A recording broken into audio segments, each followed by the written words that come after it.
Hey, salut la gang, c'est JP pour l'école du jeu et aujourd'hui je suis tellement excité parce que je vous propose le 31e épisode de la série Il ne doit en rester qu'un. Et si vous n'êtes pas familier avec cette série de vidéos, le principe est bien simple. Je vous présente certains jeux de ma bibliothèque, de ma ludothèque, de ma collection personnelle et au terme de cette vidéo, je dois me prononcer pour déterminer lequel parmi ceux-ci est-ce que je déciderais de conserver si ça impliquait de me débarrasser à jamais des autres. Choix difficile, vous aurez même à vous prononcer également.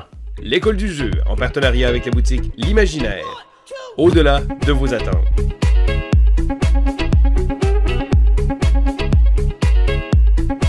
Alors voilà pour ce qui est de nos 4 jeux d'aujourd'hui et maintenant je vais vous faire la présentation de chacun de ces titres rapidement et au terme de cette vidéo je vous reviens avec mon choix final. Je commence par Alerto qui est un jeu pour 1 à 4 joueurs, un jeu de Monsieur Uwe Rosenberg, donc un jeu euro de gestion de ressources, mais aussi de placement d'ouvriers. Vous allez gérer une espèce de petite fermette, vous allez gérer vos champs, vos plantations, des objectifs, élevage de moutons, et vous allez envoyer vos ouvriers effectuer vos actions.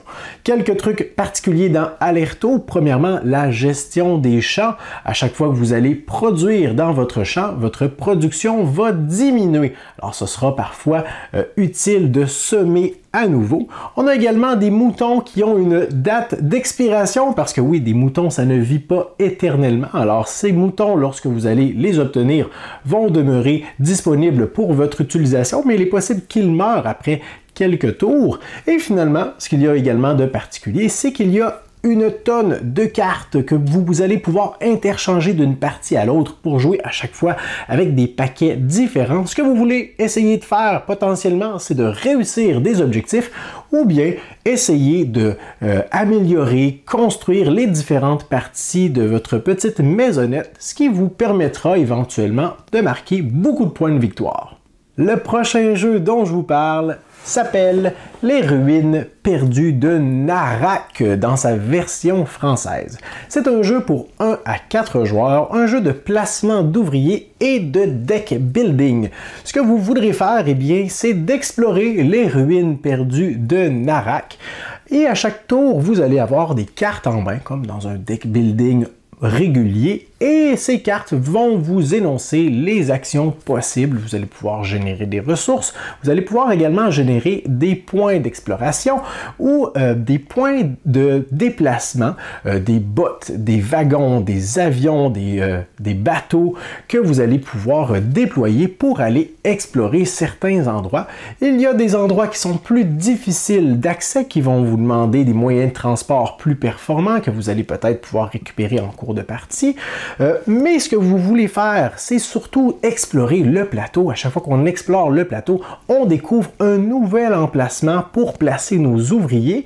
Et avant d'y avoir accès, on doit toutefois affronter une créature qui garde l'entrée de cet emplacement. Si on réussit à vaincre la créature, eh bien, on peut bénéficier immédiatement des bénéfices du lieu qu'on a découvert. Mais par contre, par la suite, eh bien, on vient potentiellement de rendre disponible un nouvel emplacement pour tous les joueurs, emplacements qui seront de plus en plus efficaces, plus on explorera la jungle. Et on a également différents trucs qu'on peut gérer comme vraiment notre main carte qu'on peut personnaliser avec les cartes qu'on va aller récupérer, notre paquet de cartes donc, mais aussi notre progression dans l'exploration d'un temple perdu.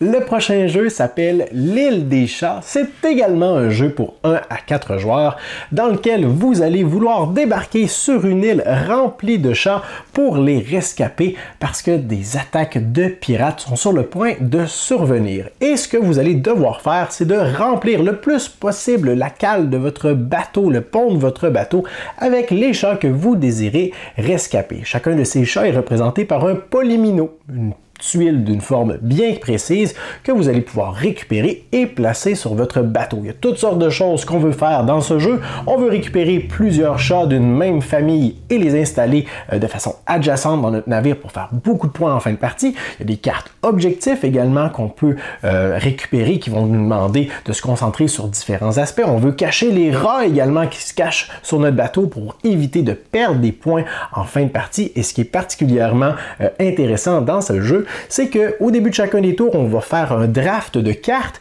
et après ça, on va devoir décider quelles cartes on désire conserver. Par contre, chacune de ces cartes va avoir un coût précis en poissons et je devrais donc débourser un nombre de poissons simplement pour garder ces cartes dans mes mains. Je vais ensuite pouvoir les jouer à mon tour, mais si je décide d'aller récupérer des chats pour les rescaper, il faudra que je prenne en considération que j'ai besoin de paniers pour ça et que ce n'est pas gratuit. Ça va également me coûter beaucoup de poissons pour aller attirer quelques chats. Alors un jeu qui vous demande vraiment de vous creuser la tête. Et finalement, le dernier concurrent d'aujourd'hui, c'est Pendulum, un jeu pour 1 à 5 joueurs dans lequel vous voulez faire vos preuves. C'est un jeu asymétrique, premièrement, de placement d'ouvriers, de gestion de ressources, mais en temps réel. Alors, premièrement, vous allez avoir en début de partie un plateau personnage. On peut prendre un côté qui ressemble beaucoup d'un joueur à l'autre, qui se ressemble beaucoup, ou le côté qui est